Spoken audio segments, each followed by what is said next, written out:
So if you wake up in the morning and you get out of bed on the same exact side as you did the day before, you shut the alarm clock off with the same finger, you slip into your favorite slippers, you shuffle into the bathroom and you use the toilet like you always do, then you walk over to the mirror and you look at yourself to remember who you are, then you get into the shower and you wash yourself in the same routine way, then you groom yourself to look like everybody expects you to look, then you go downstairs and you drink coffee out of your favorite mug, then you drive to work the same way as you did the day before, you see the same people that push the same emotional buttons, you do the exact thing that you know how to do and you memorize and can do so well that you're an expert at, then you hurry up and rush home so you can hurry up and check your emails, so you could hurry up and go to bed, so you can hurry up and do it all over again.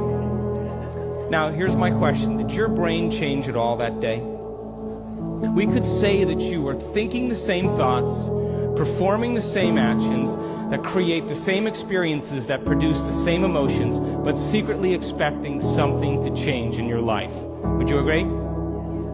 So then, as the environment turns on different circuits in your brain, you begin to think equal to your environment.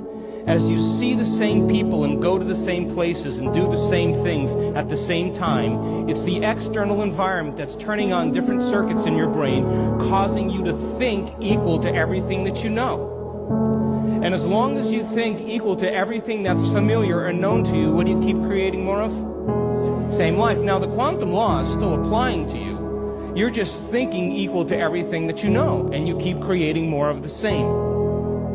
To change, to truly change, is to think greater than your environment.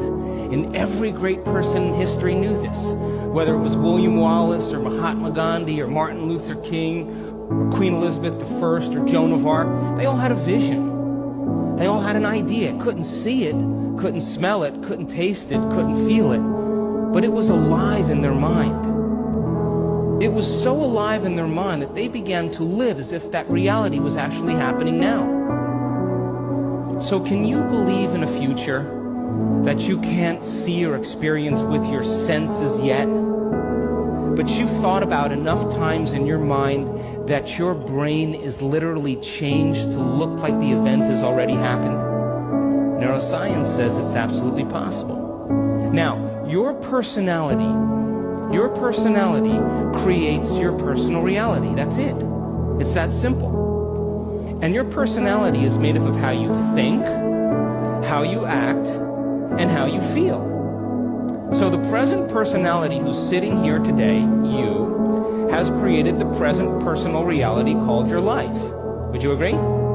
Would you also agree then, if you wanted to create a new personal reality, that on a fundamental level you would have to change the thoughts that you were thinking, the behaviors and habits that you're demonstrating, and the emotions that you've memorized that's become part of your identity? And most people try to create a new personal reality as the same personality, and it never works. We have to become somebody else.